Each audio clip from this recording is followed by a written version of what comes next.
बऱ्याच वेळा पेशंट आम्हाला प्रश्न विचारतात की डॉक्टर घरी सगळं नीट करत असतो परंतु बाहेर काही खाल्लं की लगेच रक्तातली साखर वाढते, असं का? तर हे एकदाचं लक्षात घ्या की आपलं जे काही घरचं जेवण आहे आणि बाहेरचं जेवण आहे यामध्ये फक्त चवीचा नाही तर शरीरावर होणाऱ्या परिणामांचा प्रचंड फरक यामध्ये असतो. समजा जर आपण बाहेर खाल्लं की साखर वाढते, यामागं 3 महत्त्वाची कारणं असू शकतात. सगळ्यात पहिलं महत्त्वाचं कारण म्हणजे साहित्य, दुसरं म्हणजे प्रमाण आणि तिसरी गोष्ट म्हणजे वेळ. आता पहिली गोष्ट साहित्य म्हणजे काय? बाहेर मिळणाऱ्या बहुतेक पदार्थांमध्ये जास्त रिफाईन कार्बोहायड्रेट्स असतात.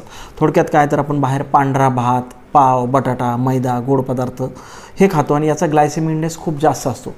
हे पदार्थ पचनानंतर फार वेगाने रक्तामध्ये साखर रूपांतरित करतात, रक्तातली साखर वाढवतात. त्यामुळं याशिवाय या पदार्थांमध्ये फायबरसुद्धा जवळपास नसतंच. त्यामुळं साखरेचं पचन हळूहळू न होता साखर थेट स्पाईक होत असते. आता दुसरं महत्त्वाचं कारण म्हणजे तेल आणि त्याच्यावर केलेली प्रक्रिया. हे बघा, बाहेर वापरलं जाणारं तेल हे रिफाईन तेल अनेकदा रियूज केलेलं असतं, पुन्हा पुन्हा वापरलेलं असतं.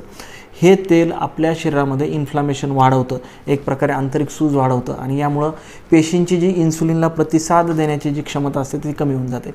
त्यामुळं तुम्ही थोडंसं जरी खाल्लं तरी शरीर त्या साखरेचं योग्य नियमन करू शकत नाही. तिसरी महत्त्वाची गोष्ट म्हणजे प्रमाण आणि वेळ.